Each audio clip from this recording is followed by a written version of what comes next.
Dare shirt. What up, buddy? Oh, that's awesome. All right, Larry's not here yet. I got a are you familiar with the website called The Chive? Yeah. So they have the daily afternoon randomness, which is the DAR. It's DAR, right, to keep boredom. And then I got one that they had that says rad, and then it says I'm fucking rad underneath it instead. If I'd have known you were wearing your Dare shirt, I would have worn that today, you know? I'm always promoting something, you know. I feel like we haven't talked about keeping kids off drugs in a while. Well, I mean, we did talk about the dispensaries yesterday in our. Yeah. Hey, are the dispensaries closed? They are still delivering, so you can't physically go in there anymore. Oh, I didn't know that. You can set up delivery, and they are about a day behind. So you set up the delivery, and then the next day they will have it delivered to you in 24 to 36 hours. When did they close?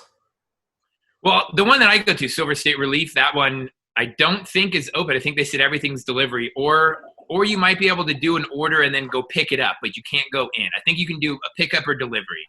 Right. But deliveries, I have my medical license, so delivery is just so easy. I don't have to go anywhere, and they just. I think it's cool. I just didn't realize. I saw somebody post something yesterday. It was like, "Hey guys, since the dispensaries are closed, I'm selling weed for whatever," and I'm like, and I was like, "Wait, can you do that?" And then secondly, wait, the dispensaries are closed, so I got all confused. Wait, first, is that legal? And second, I mean, they're good prices, so. It's kind of where we're at. All right, Larry's jumping in here.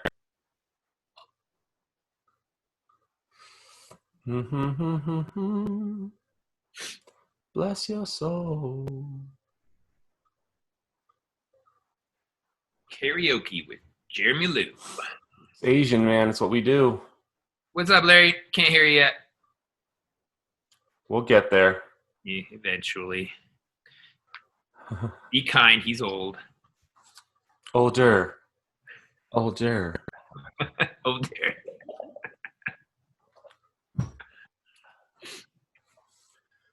Oh, okay. How about now? There we go. Hey, so easy a 60-year-old can figure it out, right? Okay. Just gonna get this to not fall again. Something like that. Hold on. It's almost there. OCD hitting it. Well, yeah, I just try to make it, whatever. Let me get some water. I need something to drink. Yeah, take your time. We have a good 10 minutes.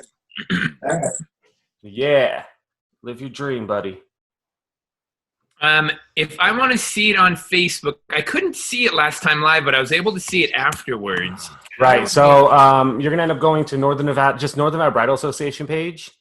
Okay. I've been testing it, so I think last time it just wasn't posting right on Facebook. So I tested it this morning, and I was able to get it to there. So yeah, just stay there, and once we get it started, just refresh the page, and it should be the first post up there. Got it. Okay. Yeah, I was trying to do that last time, and I didn't ever get it. But afterwards, I was able to go in and see all the comments and all that. Right. Eric, you're not at the beach. No, I mean, I can be. Let me show you my new beach background. Is even better right now. There we go. Oh, it's interactive. Here. Wow. In the background. It's moving. You should have a pina colada or something. Yeah, I've got my Bang energy drink instead. Oh, it disappeared.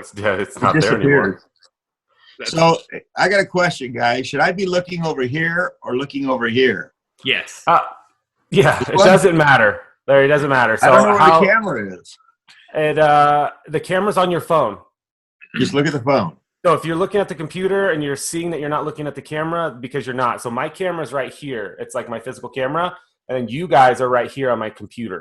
So when you're talking, if you want, you can just look directly at the camera as you're talking to people. And then when you're listening, you can look here. Look at the phone, but not look at the left part of the phone or the right part of the phone. Just look at the phone. Yeah. Do you see your camera on your phone? No. I think it's over there. It's by the... right there. Yep, right there. Yeah, it's right there. That one's right. Look at this one. I'm good. Yeah. Okay. But it's Zoom, so everybody looking at this one. yeah, it's Zoom. Everybody knows that we're not looking directly because even people's webcams are right above, so they're kind of looking up like this anyway. So it's a normal thing. I wouldn't worry about it at all. Okay, all right. Don't worry. Okay. What was I going to tell you? So are you going to be able to put this on the NNBA page and your page? That's what we're gonna try that today. Tag me on whatever you put it on so I can find one of them. In fact, tag me on the Jeremy Lou one. In fact, let me go to Jeremy Lou now. Well, I'm going to try to get it on the just Northern Nevada Bridal Association page. We're just going to do that one? Yeah, I'm just going to do that one. And then if it doesn't work for any weird reason like last time, then I'll push it over to my page because I know my page works. Okay. But I tested when you put it up there, and it worked. When you put it up there, can you tag me? Yeah, sure. It makes it easier for me to find it. Of course. And then I've called this episode, I don't know if you could name it this, Weddings in the Age of Social Distancing, instead of I now pronounce you socially distant. Weddings in the Age of Social Distancing. Yeah, Weddings in the Age of Social Distancing. Because one of the things I'd like to talk about, and you've done 1 million of these web things already. Yeah, a lot. 1 million. Yeah, you have. You're like living on this. It's great. And I've checked into a few of them. Anyways, what nobody seems to be talking about, unless I missed it, I haven't seen anybody. I want to get a conversation going about what it's going to be like when we reopen for business.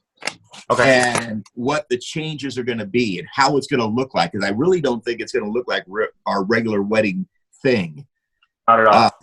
And I want to get I think we can go for a half hour or more on this and really dissect it down. And yes, it's all speculation, but it's better to be prepared for what's going to be the future or what could be possibly the near future and how it's going to reopen. Because they're already talking about if it reopens, it's going to be celebrations or 50, social gatherings of 50 or less.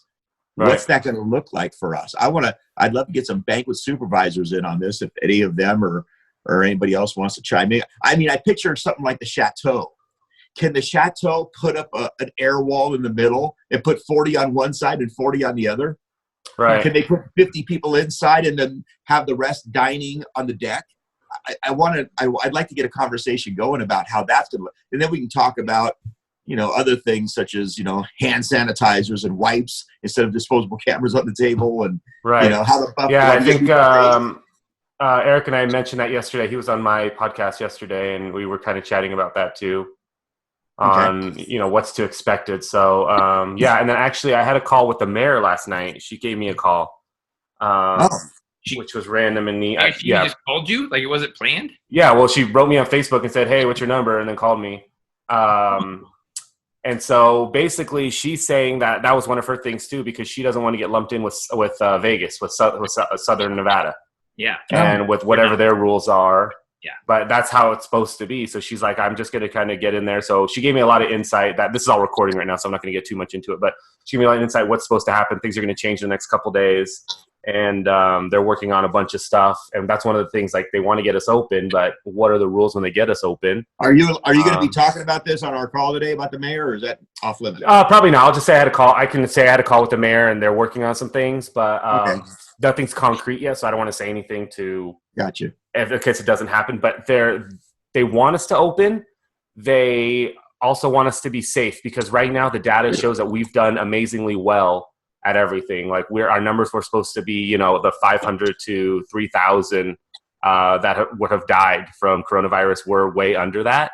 So that's why we have the opportunity to open up a little bit early. But if we open up and then people start to go shitty again, then they have to figure it out. So yeah, having weddings with 200 people is not ideal because then you're just kind of putting everybody together. Mm-hmm. But even weddings with 50 people, what do you have to do when you walk into there? Yeah, do we have temperature check everybody as they come through? Does everyone have to wear masks? Are we sanitizing microphones and stuff in between these? Well, that's it. And I want to get the conversation going about all that. Buffets, will they be open or will they all be plated? Oh, yeah. Should we have 4 people at a table that fits a table round of 8 or 10? Should we have 4 people? Can that be done? I just want to open it all up to everything, how it will all look. Will you as a DJ, Eric, be wearing a mask? Will you, Jeremy, as a photographer, be wearing a mask? Would you feel odd doing that? Would it be okay to that? Right now, if I had to go to a wedding next week, I'm wearing a mask. I don't give a rat's ass what anybody thinks of it. I would wear a mask. I agree. Yeah. I think it's a socially responsible thing to do. I think it's more of a stigma now to not be wearing a mask in public. Yeah. So let's get that whole conversation going. So I know we only got a couple minutes here.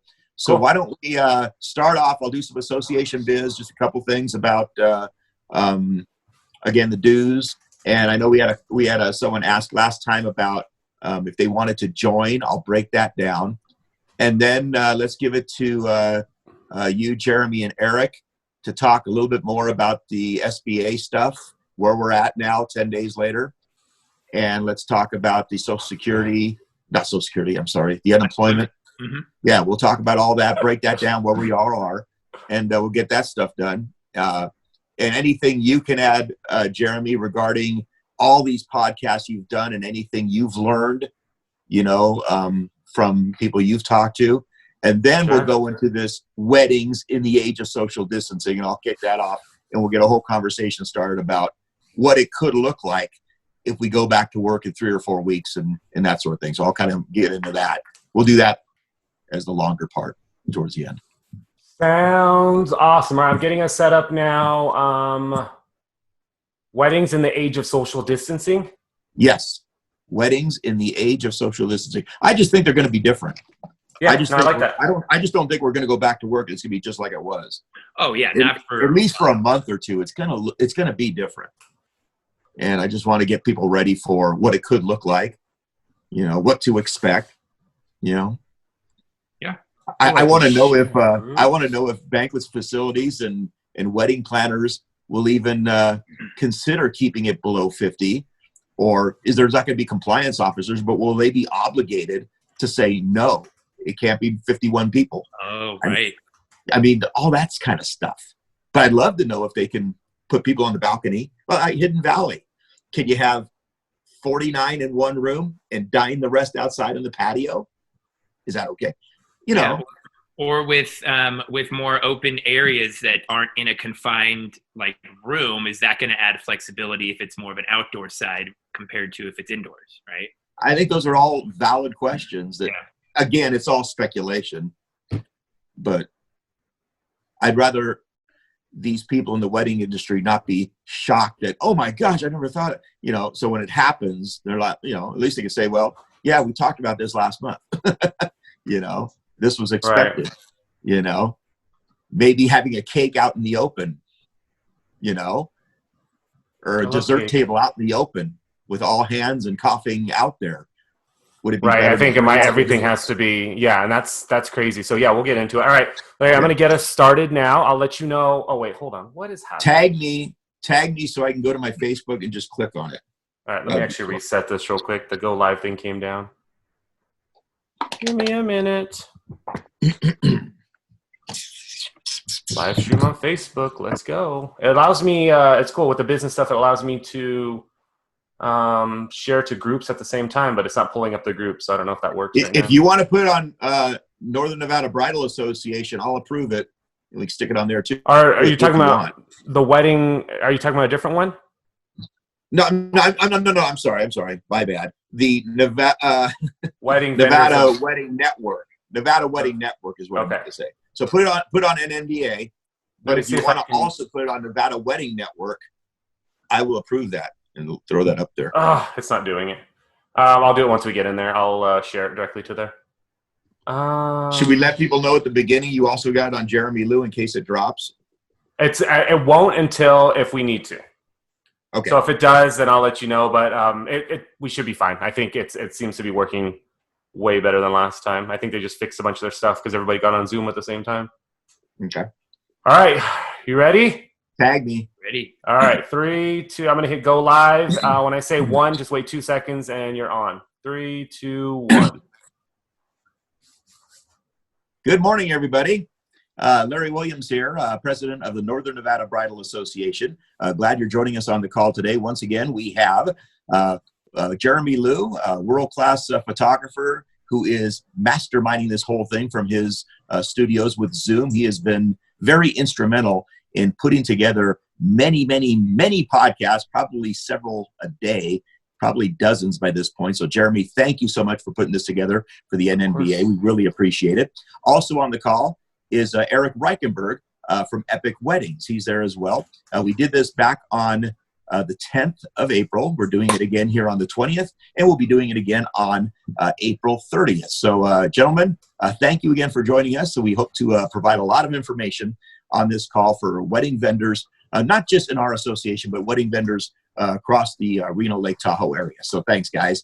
I'll get to a couple things of business for the NNBA, and then we'll move into what I know a lot of people are interested in is the SBA loans and where we are 10 days later, as well as the unemployment benefits and that sort of thing, and what we've learned in the last 10 days. And then we're going to go into a large portion of today's meeting will be about weddings in the age of social distancing, with things going to be opening up very soon, hopefully, here in the workplace here in Nevada. I seem to be under the impression that weddings will be a little bit different. They might be smaller gatherings. There might be some restrictions and restrictive things and elements for the guests. And we're going to break that down and dissect that a little bit and get some ideas on what it could look like here in the next few weeks when we all get back to work.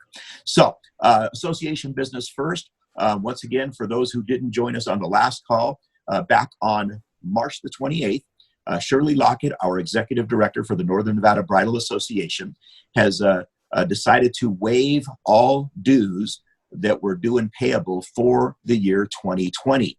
So we started our organization back in June of 2019. And two ways to join were, of course, one way is if you're in the bridal shows, the Bridal and Beauty Expo or Grand Bridal Showcase, that includes your membership for the year. But other people joined at the low rate of $100 for the year, and those fees and annual dues will become due and payable in July, and August, September, October, throughout the year. She has waived all those dues, so if you joined anytime beyond June of last year, the NNBA, if you joined and paid the $100 dues, you will have no dues to pay through the remainder of 2020. Those are covered. Those are free. You will not owe them in the future. You're just handled. You're taken care of for 2020. So we will go on a calendar year from here on out, starting with January 1, 2020. Our calendar year dues will be payable and that sort of thing. And, we'll send out invoices probably in December.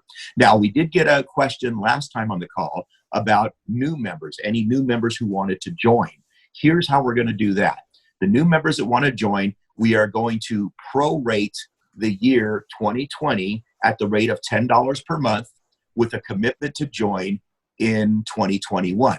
So let's say you wanted to join in September, okay? You would pay $10 for September, October, November, December. That's $40, plus the $100 dues for 2021, making it $140.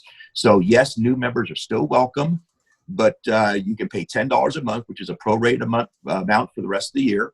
So if you want to join today, tomorrow, June, whatever, you pay $10 a month with a commitment for 2021, add $100 to it, you can join the NNBA. We'd be happy to have you. There is a application process, and you can just go to the NNBA site or contact Shirley Lockett, and we'll get you fixed up with the application. So that's it for the association business. I want to get to what everybody's concerned and interested in, and that is the SBA loans and the unemployment thing. And Jeremy, I'll let you start if you want to tell us a little bit about anything you've learned through your investigations, through your interviews and your podcast, and then let's bring in Eric to catch us up to speed. Awesome, guys. Well, thank you so much for having me. We were here 10 days ago. We kind of tried to update everybody and everything. I'm working the computer on sorts, so I've shared it to everywhere that I can. So hopefully people will find this as well. And it is on the Northern Nevada Bridal Association page live now. So feel free to share and tag any wedding vendor that you guys know so they can get this information as well. So we've been focused on unemployment, SBA, PPP, all that stuff. And guys, right now we are at a very frustrating point in our lives where we are not getting the help that we need. So when I was here last time, I was very optimistic on getting the money, on them helping us out. And then, within 13, 14 days, all the money from PPP kind of wiped out that was supposed to help us. In fact, I got the PPP loan the very last day And then I got an email 2 hours later saying that they actually ran out of money and they can't fulfill my loan. So I was heartbroken. I was mad because I did everything I was supposed to do, knowing that like Ruth's Chris and Potbelly and Steak Shack actually got like, $40 million within their company, although Steak Shack just gave their money back this morning, which is kind of neat.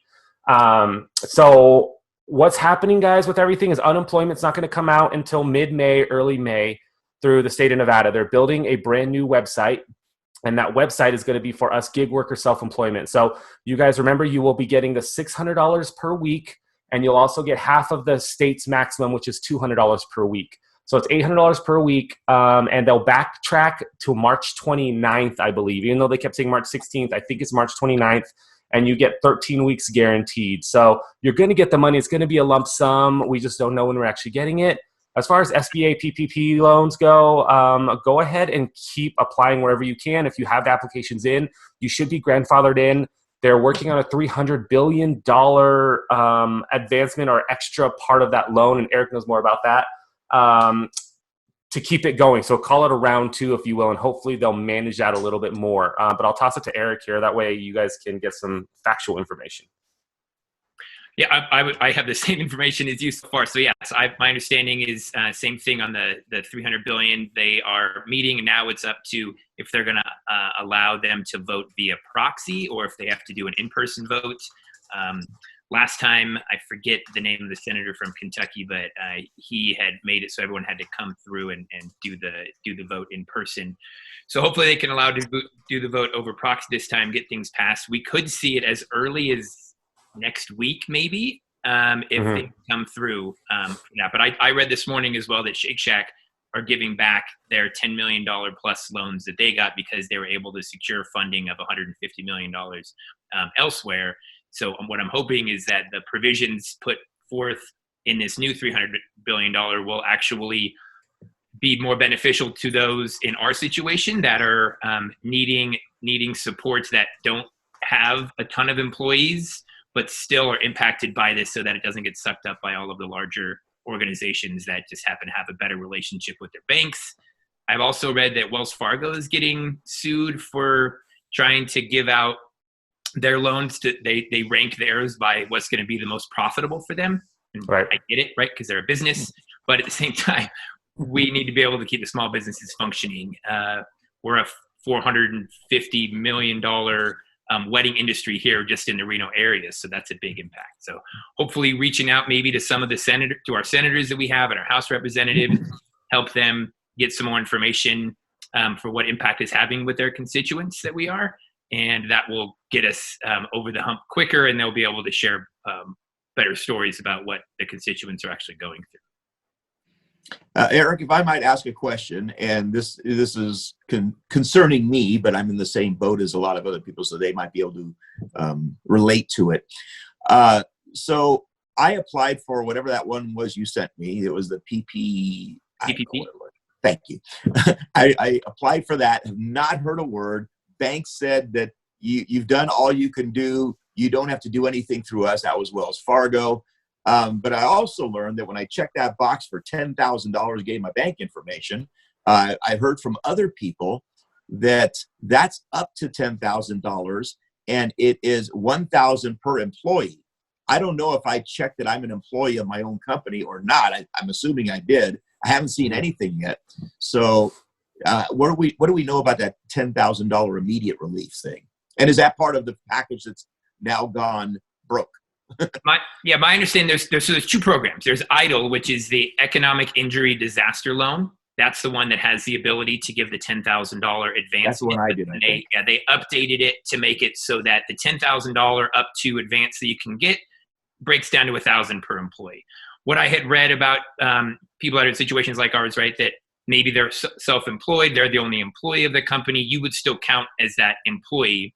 That also ran out of money, and from what I'm seeing in the new provision, they're trying to put $50 billion specifically towards the EIDL program. So that is separate from the Paycheck Protection program that is specifically meant to be able to keep businesses afloat by funding the payroll so that they don't have to lay employees off. So if you applied for both, that's great. When I was filling out the documentation for the PPP, they had in the form there, one of the options was how much are you requesting, which is 2.5 times the average monthly salary, plus anything additional that you're hoping or expected to get from the EIDL program, and that can kind of come all together in the loan. So if you've got it ahead of time, there's some math to work in there. I don't have it all in front of me here, but you can apply for both.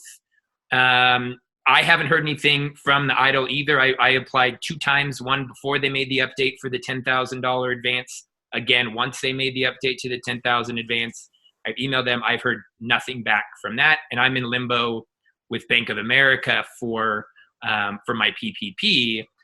I got called by Bank of America. They made sure I uploaded my documents. They sent it to an underwriter, and that was a week ago today, and I haven't heard anything. So both you and Jeremy have talked to banks, have not received anything. The funding went broke, barring any new funding that's going to be coming down the pike. I'd be interested to know if anybody on our call has received anything money-wise from SBA, whether it's part of that 10,000. If anybody, please comment if you have. We'd love to hear your story. So if anybody there has received anything, let's talk about unemployment, the stimulus there. I know it's only for, I think the direct deposit people have gotten it, but I don't have my direct deposit or banking information has never been put on my,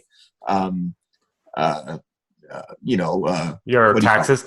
Tax. So we're talking about the stimulus, right? The $1,200. The stimulus, yeah. Because I haven't received a refund in 20 some years. I'm always paying, so they don't have my banking information. And when I went on, they created a thing last Wednesday where you can go on there and type in your banking information. When I went and did so, it basically said, we do not have you in our system and are unable to process you at this time. Kicks me right off the system. I can't even put my banking information in. So I've got to wait for the old-fashioned check. Fingers crossed, assuming it's coming. You guys, have you received anything yet?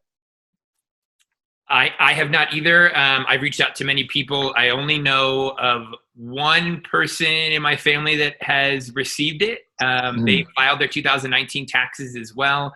We haven't filed 2019. We filed for an extension before all of this is really happening. And so, but we did file 2018. We did owe money, but I had the same experience you did. Yeah. Okay. So Jeremy? I always owe. So no, we don't get it. So here's how this is working. When you get a direct deposit, hopefully they have the most current information that you have that you need, and then they'll send you the money. So all my direct deposit friends have gotten it. If you aren't on direct These are deposit, local Reno people? Or? Yeah, so I know a ton. So I won't say all, but I know a ton. And then if they don't have that information, or say they send it to the wrong bank or something like that, they're going to send you a check. They're sending out, 150,000 checks a week, which is going to take a few months. They were even saying up until Christmas time for everybody to finally get their checks. So they were supposed to have a tool on the unemployment page that you could put your information in. But when I went to it, it's only said there was only a section for non-filers, meaning that people that normally don't file their paychecks, elderly, stuff like that, or file their taxes. So that didn't help me at all because I'm a filer. I just don't get money back. So Lindsay and I already know that we're probably going to get it in the mail. But I have access to my old bank account as well. And I have that still open with $4 in it that I used to use.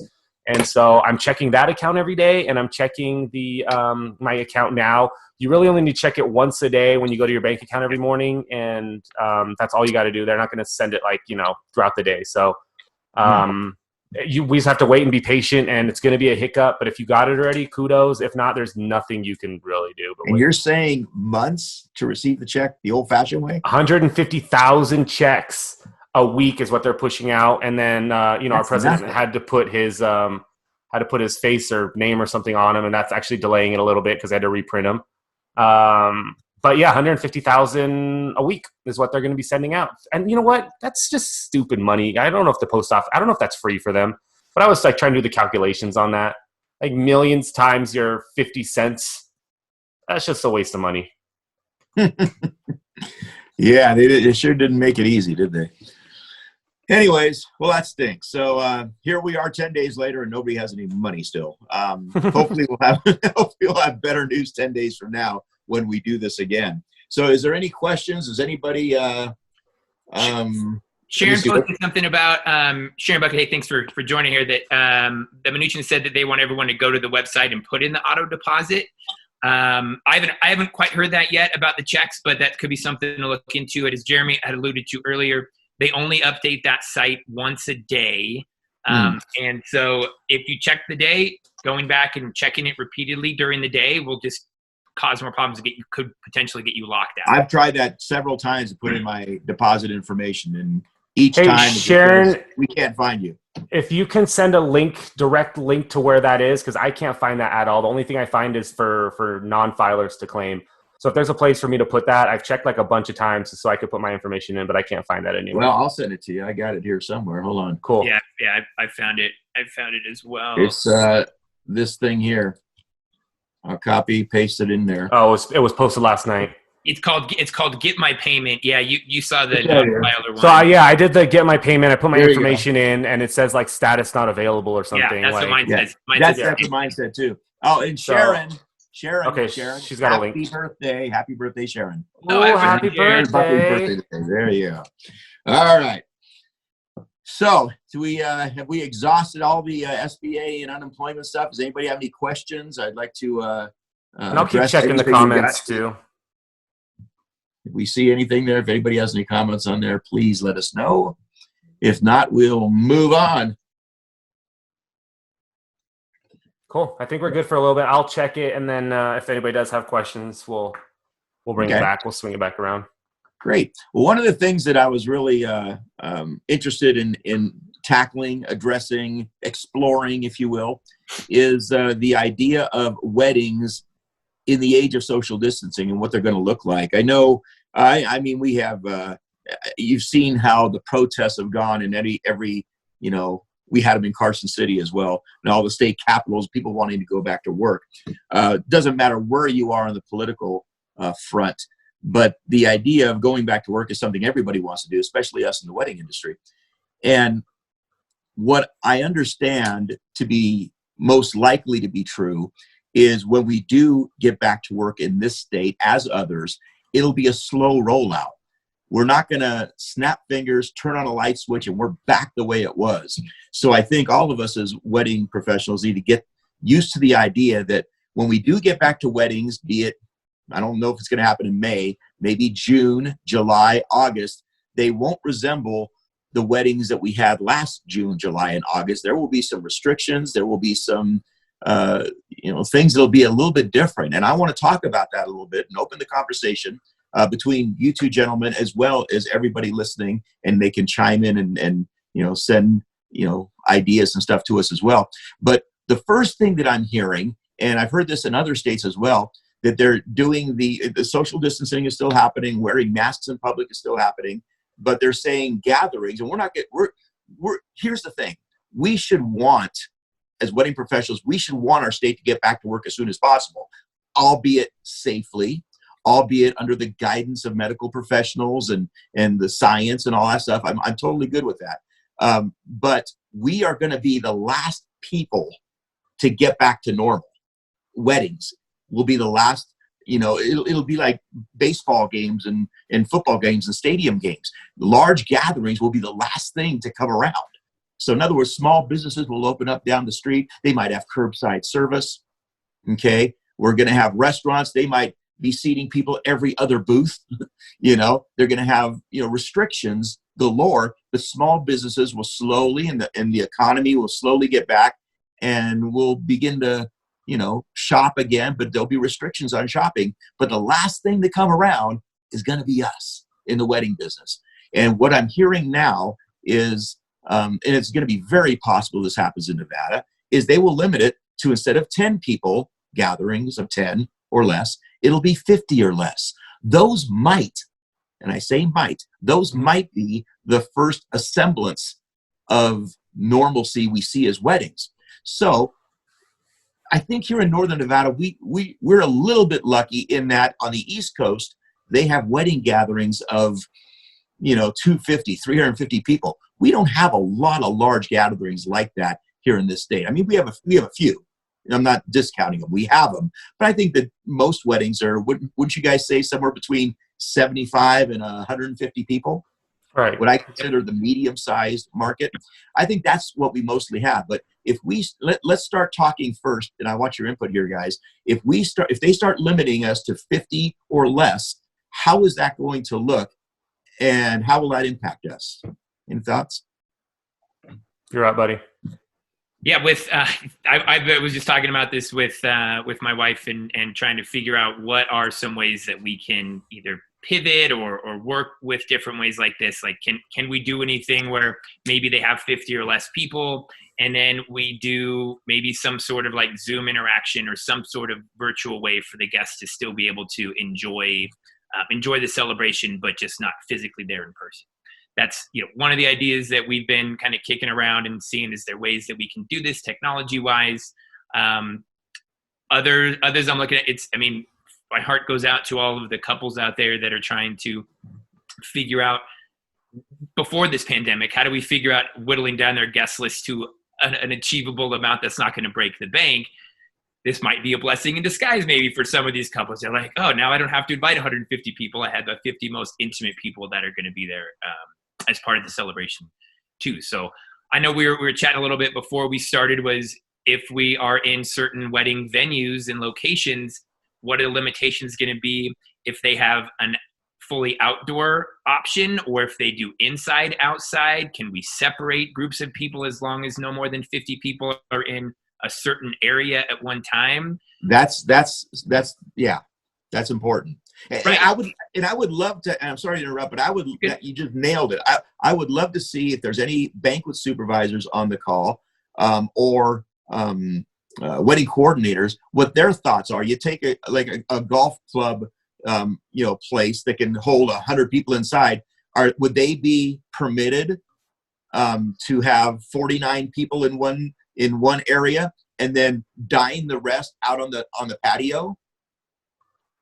Would that work, or would they get in trouble for that? What are their thoughts? Will there be compliance officers that are going to be patrolling these things? Will the banquet facilities be? Would they feel obligated to have to say no to a customer that wants to have 51 people or 52 people? Or do you count the vendors too? Yes, I guess that would be more than 50. How does that all work? I mean, if anybody wants to chime in here with any ideas on that, because I think we're gonna look at. I'm just feeling there's going to be a limit to the size of the gatherings, and I think that's going to come down the pike. I hope it doesn't, but I think it will. Yeah, I think it's gonna be something that we have to consider, and most likely going to be something that is going to create some of this limitation for us. Adding additional things to what they're doing in other areas as people are gathering. Are we going to have someone that takes everybody's temperature as they walk in? How are buffets going to work? Great. How are they going to require masks for everybody? Is this going to be maybe another kind of like a wedding trend type of a thing where they can create custom masks for everybody to enjoy that has some cute designs on it for everyone? As we're doing toasts and speeches, I was talking about, do we have to put, the mic on a mic stand, which I usually try to do anyways, but then clean it in between, wipe everything down. Are we going to wear masks the whole time? Which I'm, a fan of doing that in the beginning, at least until we get some sort of a vaccine to be able to, or an antibody test. Are we going to have to go down the antibody test route where we have to have like a vaccine card that will show, yes, we've had this, we're immune now? There's so many things that are up in the air. There are. How this is gonna work, not just with the wedding industry, but across. I would love to see if any banquet supervisors on the call would it be weird to take temperatures as they come into the building? Would that be something your bosses would require? Would that be something? I mean, we have to look at this weddings in this age as it's going to be odd. It's going to be different. Hopefully none of this happens, but I think it's an important conversation to have. Jeremy, what are your thoughts?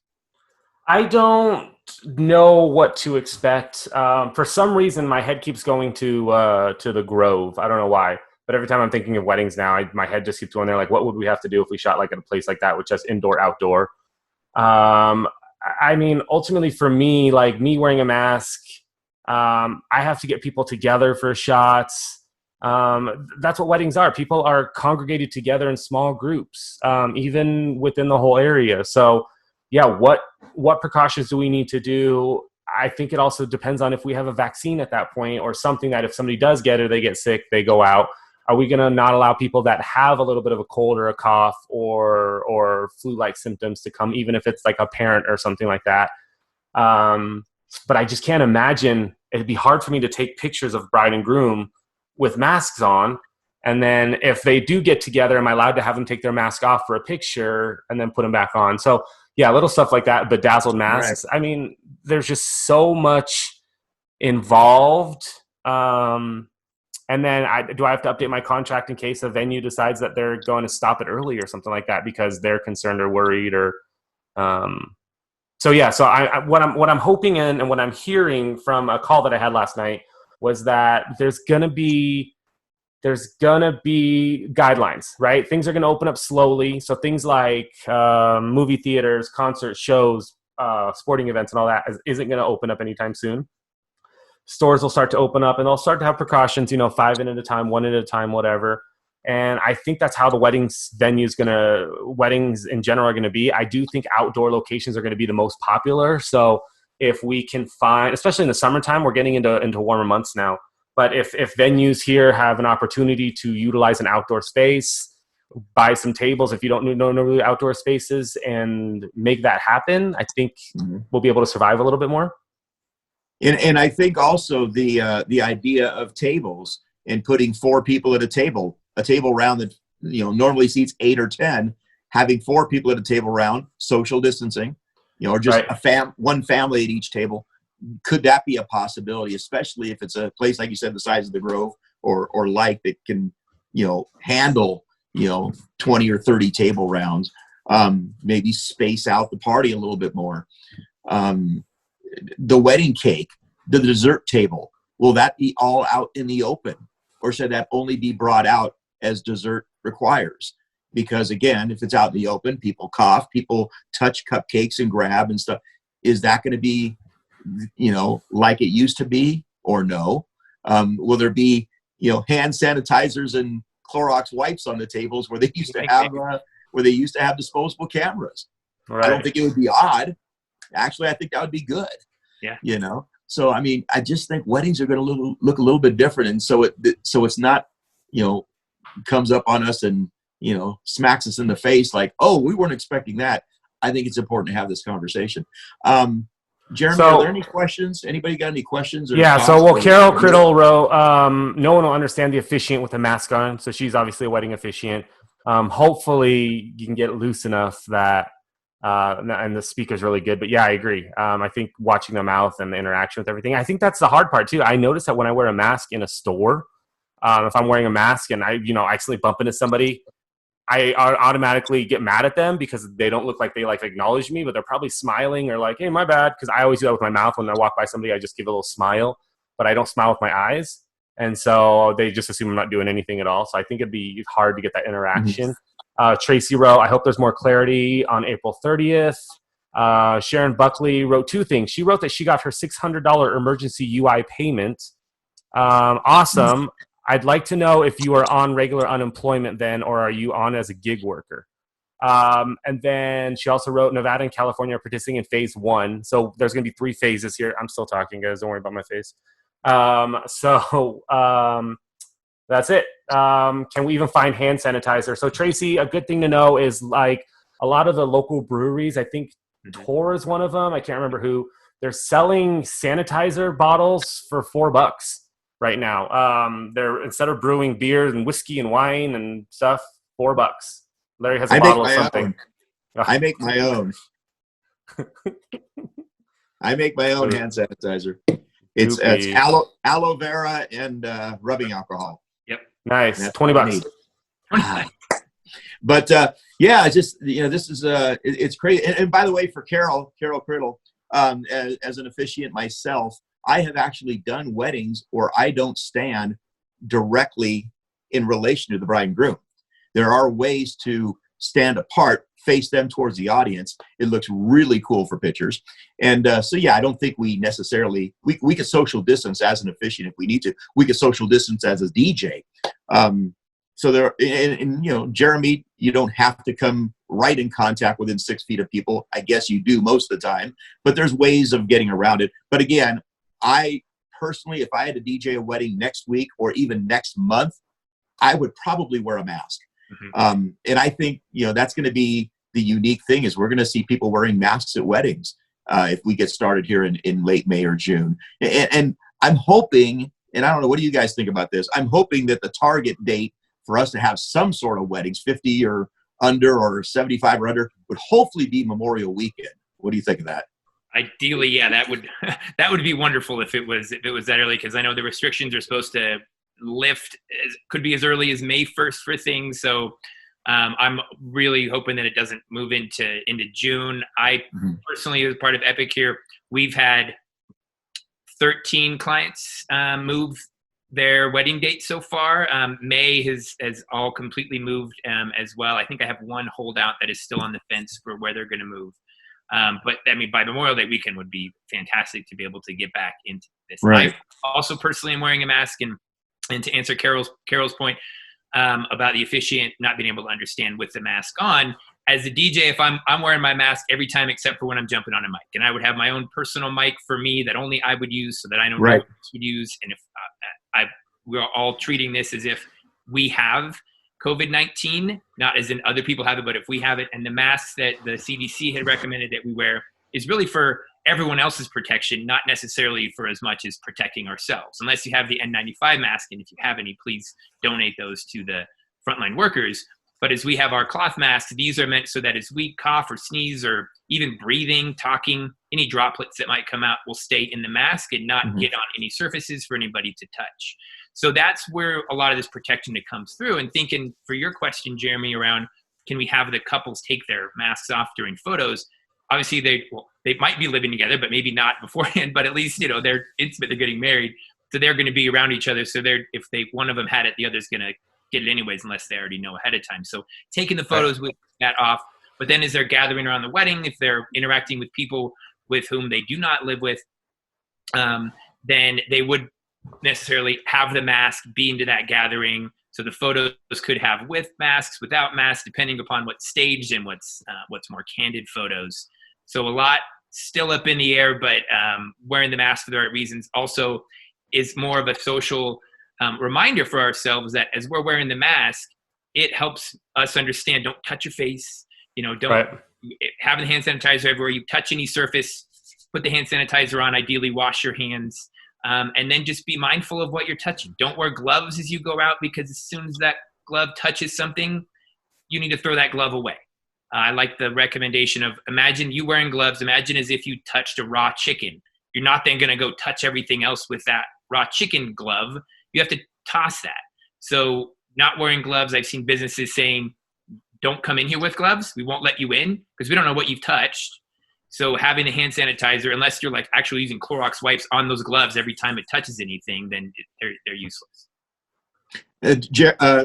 Eric, would you consider as a DJ having people text you their request?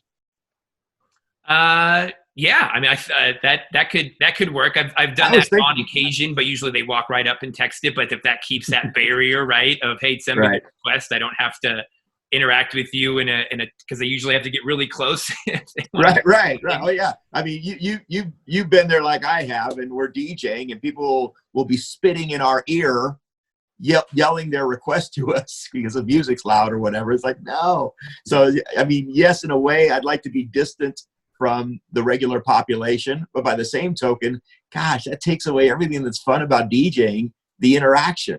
So yeah, it's going to be tough on us too. We love to be interactive. I know Tracy, she's out there, and she's probably listening right now somewhere. There she is. Yeah, she's on there. Yeah. So Tracy, you know, she gets out there and teaches line dances.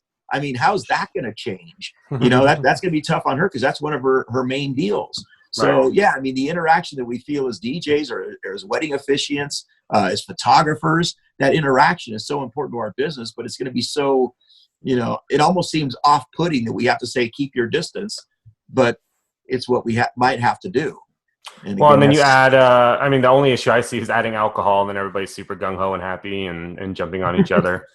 Right. Christine wrote, photographers and videographers have long lenses, so it's not a problem for us to still shoot.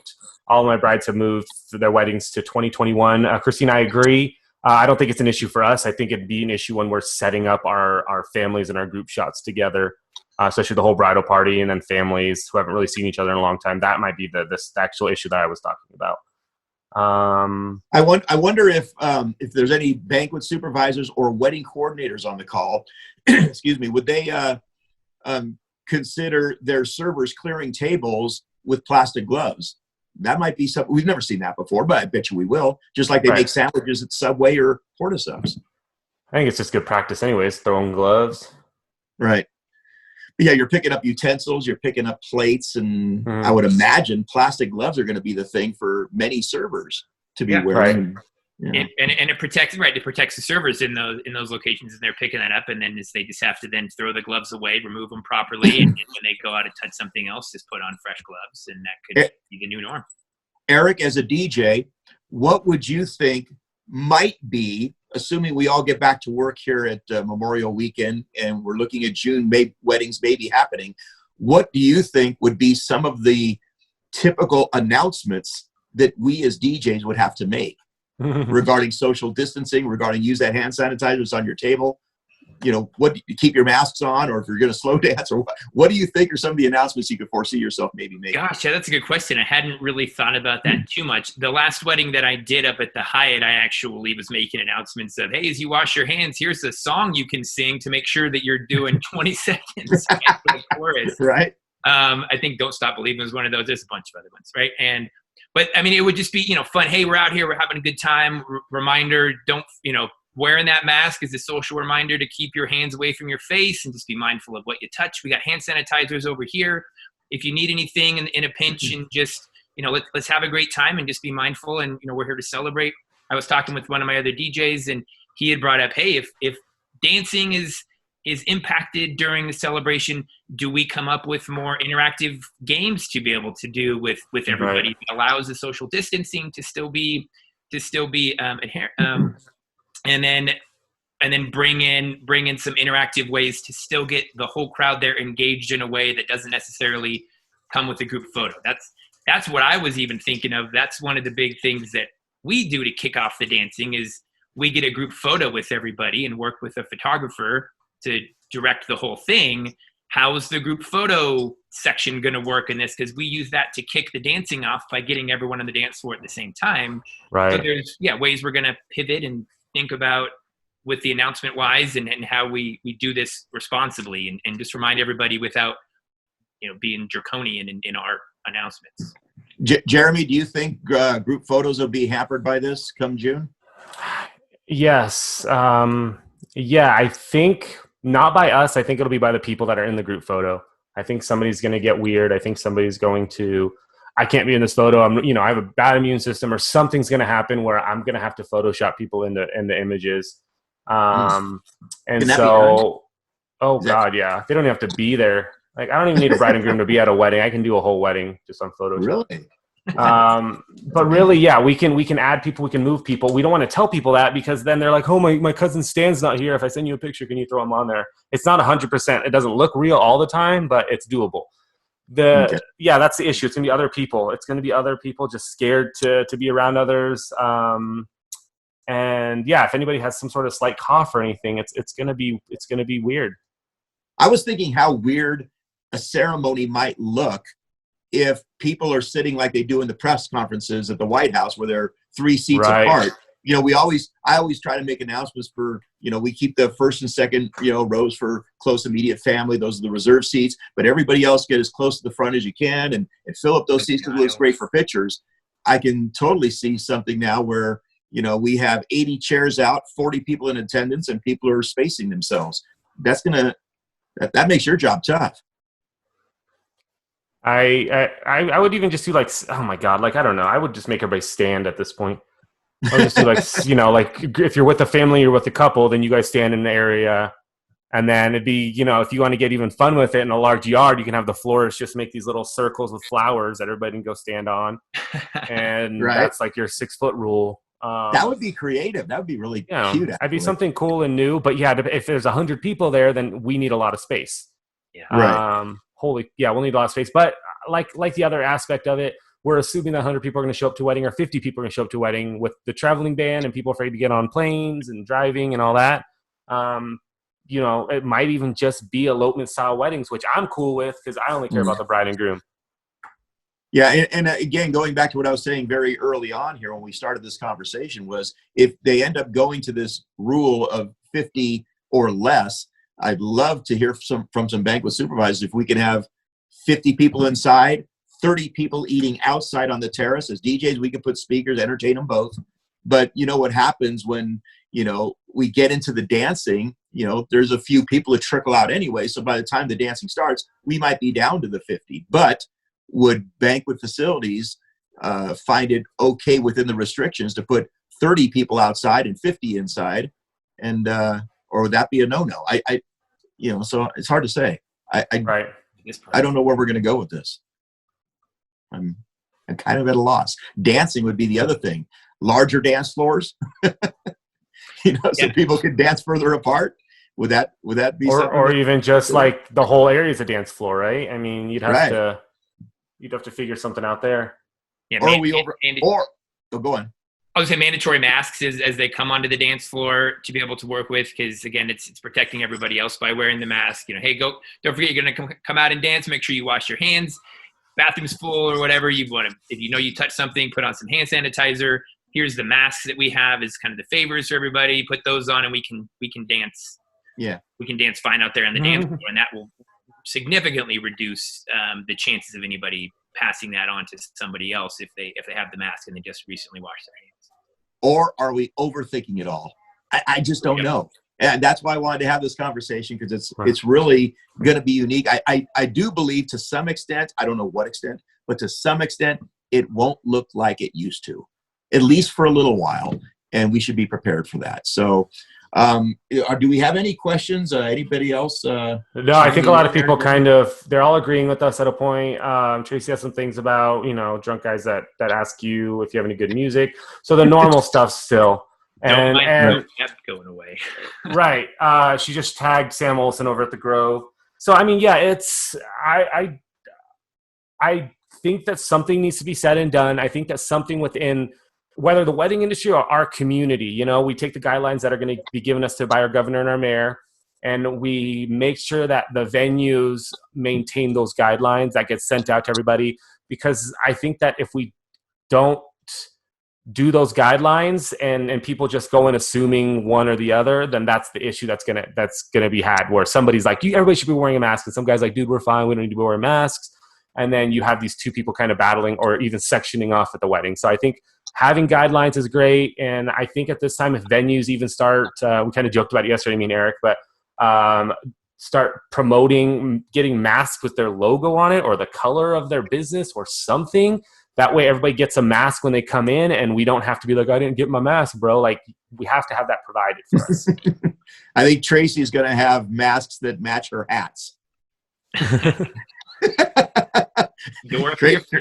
Tracy will have a matching pink mask to go with her pink hat.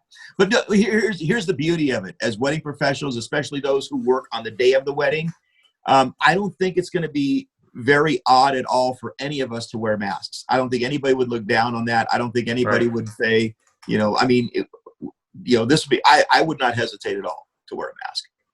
I have like 30 masks. Exactly. I've been buying them as accessories. People would prefer I wear a mask, actually. See? That's just how I roll. So I think we've exhausted this part of the conversation, perhaps. If anybody has any questions, chime in. Tracy just said, yes, great idea. For Larry to wear a mask, is that what you're saying? Larry, I want to let you know we do have about 15 minutes left on this live. Okay. So you know. I don't know where to go with this. I'd love to get some questions from the audience. If you guys can just chime in and ask us a question about weddings in the age of social distancing, or if you have a question regarding the the unemployment benefits, the stimulus, the SBA stuff. Ask them of Eric and Jeremy. But yeah, so please. I know that Larry kind of touched on this when we first started, but obviously you guys are listening through the NNBA, Northern Nevada Bridal Association. We normally meet once a month at various locations all around with a free breakfast, which is kind of the poll, which is why I'm there. If it's not free anymore, I'm not going. It'll always be free. It's been fun. I've been with them for 4 months, and instead of us not doing a meeting, not doing anything, we decided to do these live casts just to keep us all connected. So one thing that I want to tell all the vendors here is that we are all in the same boat. We're all together. I've been trying to uplift and keep everybody posted on all the financial stuff and where to go and where to get your money. One thing I forgot to touch base is I actually did my my last PPP through PayPal. So if you guys haven't yet, go through PayPal or Intuit. They seem to be the fastest, 10 to 12 hours. I was talking to another buddy of mine, and he did his through PayPal. He actually got his in 12 hours, and he actually has his money right now. So we are a group of wedding vendors that get together, and I'm sure Larry said it, the largest wedding network in Northern Nevada.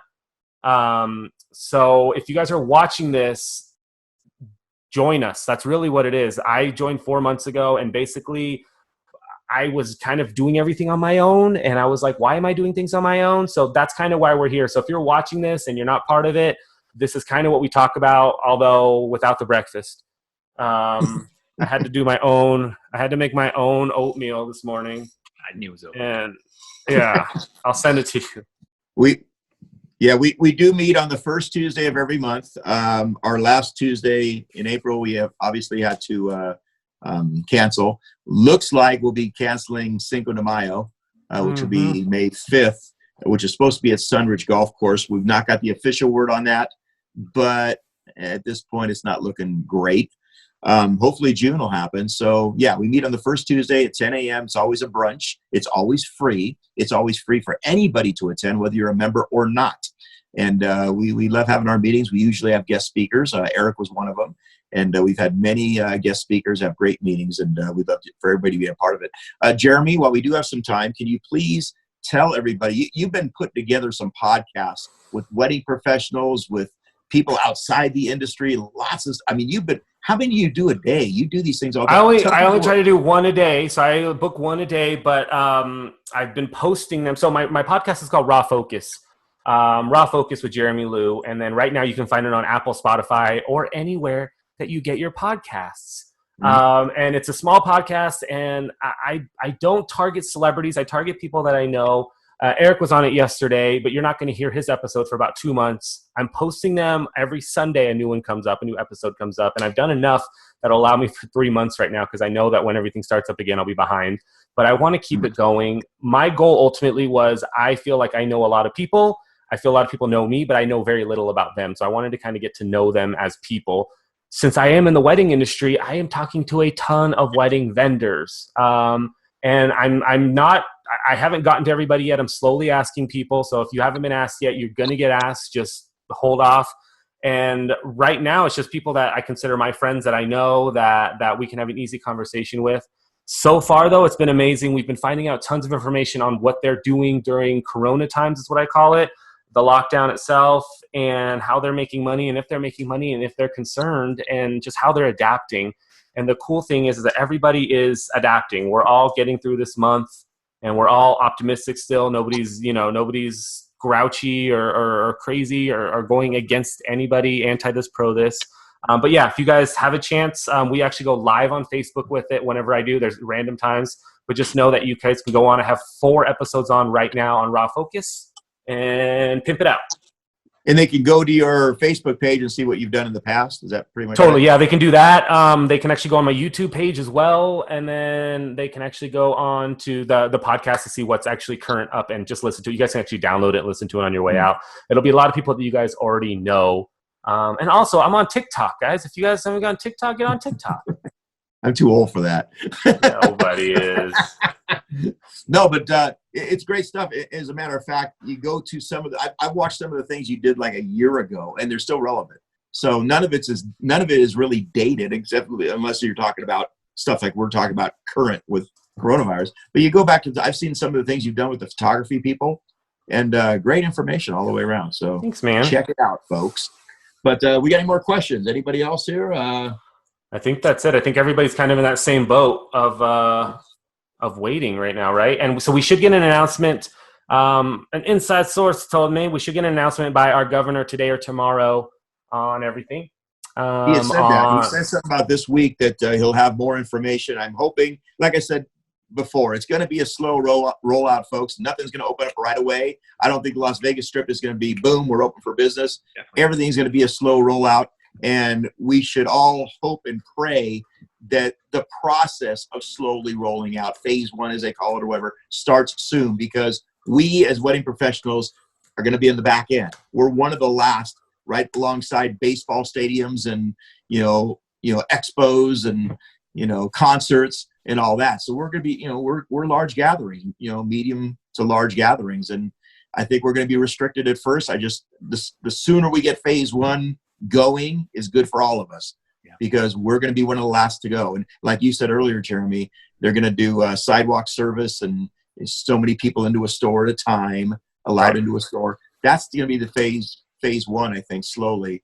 And at least that means we can start planning our weddings and doing some of the prep work, getting ready for some of those dates in June, hopefully. And even if they're smaller crowds, I'm hoping that people stick with them. We roll with them and take some of the advice and thoughts and ideas that we had here, and we're able to do it. But Eric, I know that you are, you guys are doing stuff too. Are you still doing your interviews, or are you guys just kind of pushing out information?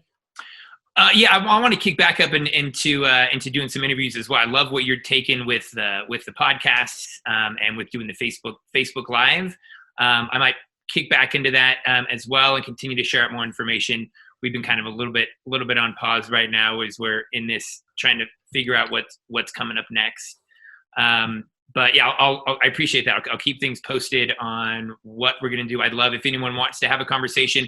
We can do it on Facebook Live, we can do it on Instagram Live, or we can just do a one-to-one. I know Elsa Boscalero had reached out. She wants to do something similar to what you're doing, but not recording, and just kind of, she's using this time to reach out to other vendors to just do a video conference and just understand more about how we can help each other, how we can continue to hold each other up. And what this pause is doing for us right now is hopefully it's allowing you to work more on your business, whether it's contracts, whether it's automations, things that you've been trying to put together that have been on the back burner because you've been working in your business instead of on your business.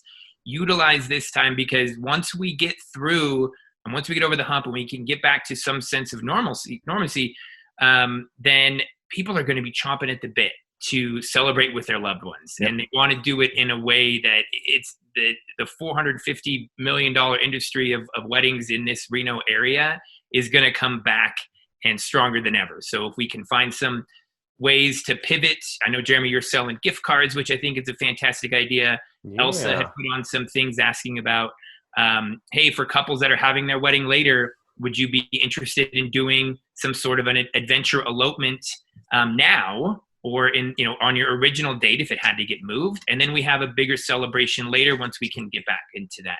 So always looking for ways. I've had a couple of brides and couples already reached out, and one is taking advantage of it.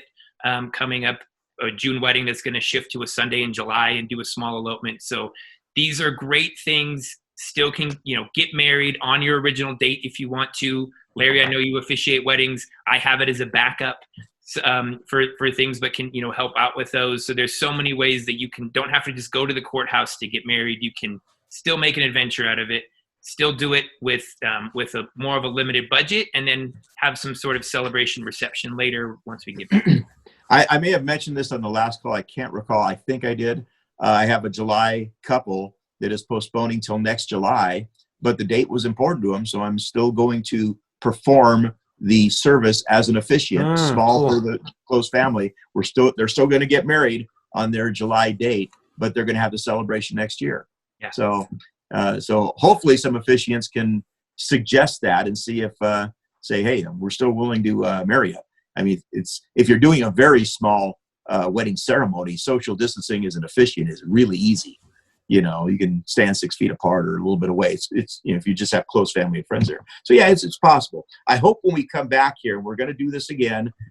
We started doing it on the 10th, 20th, and 30th of the month. We're going to do it again on the 30th of April. By then, hopefully, we'll have the Governor Sisolak's directive, which we hope will come out this week. Last week, he said he'll have more information on it this week.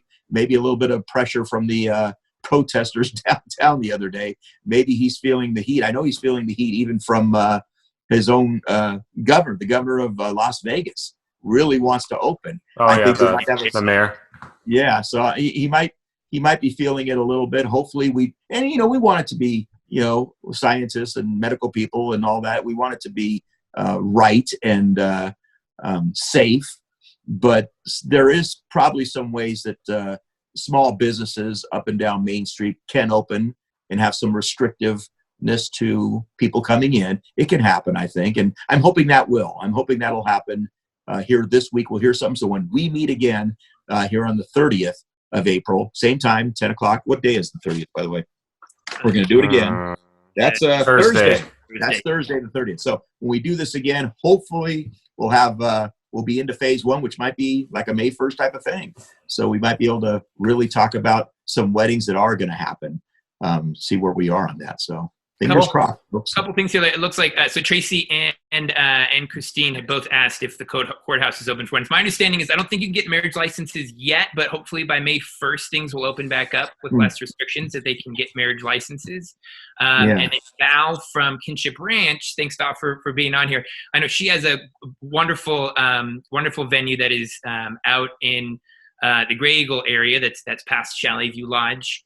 Up there, and they're opening up. In fact, we just booked a bride for a wedding down there just last night. So through this process, we've been lucky. I know I'm hoping that you guys are not just putting a pause on the business and just waiting, that you're actually looking through ways to continue to reach out to couples, reach out to your existing couples, let them know that you're there for them, and then fielding new leads coming through. I don't know how, but we've been getting at least one new lead every single day, and during this process, we just booked our 6th wedding last night, all for later this year and one for next year. So continue work this. It's hopefully haven't evaporated for you in regards to leads, but find creative ways to get that out there and work with couples and continue to book and just be crystal clear on what your process is as far as the booking fee, and make sure that they understand and they're willing and waiting. They want to make this happen. They've been dreaming about this day for a very long time. So let's keep it positive.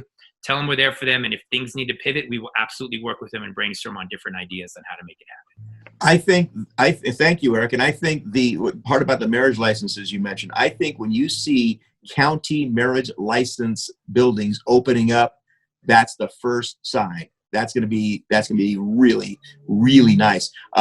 We had Karen Lindsay. She posted on Nevada Wedding Network. She's an officiant as well and a former photographer as well. She posted on there about the county license. There's a whole story about it that she wrote, a whole blog story. So go to Nevada Wedding Network and read more about that. But yeah, El Dorado County and I think a few of the other ones, Carson City, I think at this time are closed, not taking marriage license. I'm sure that's the way most county buildings are. But hopefully that's in phase 1. Hopefully we hear that this week from the governor, that some county offices and stuff like that open. And when you see marriage license offices open, taking people to come in and get their marriage licenses, that's the first step. And that's something we should rejoice from the rooftops and blast it all over social media. So raise the roof. Let people know that marriage licenses are on sale again. And I think when we get that word out to all brides on our mailing list from the bridal shows, whatever, blast it out saying, yep, marriage license offices are open. Hoping that happens soon. When it does, we should really, as an industry, promote the heck out of that on social media. Let people know it's coming back. So I guess that's about it. We're at 1 hour, and we've kept it to an hour this time. So again, Eric from Epic Weddings. Eric, you are tremendously knowledgeable in everything SBA. We really appreciate your contributions to this. We will see you on April 30th. Jeremy, if it wasn't for you putting this together, your ingenuity and as far as utilizing Zoom, getting it out there on social media, and what you've been doing with podcasts, I thank you tremendously for what you've done and helping out the Northern Nevada Bridal Association. We sure appreciate it. And for everybody else, thank you for your contributions. We will put this on whatever, so it's on social media. You can all watch it later. And we will see you April 30th, Thursday, April 30th. We'll do this again at 10 a.m. with a whole lot more, hopefully good news and more information. Thank you, everybody, for being on the call. Yep. Thanks, everyone. Stay safe. Stay strong. Thanks, now. And we are off of live. Good job, kids. Yeah, thanks, you guys. We did that well, Totally. I think.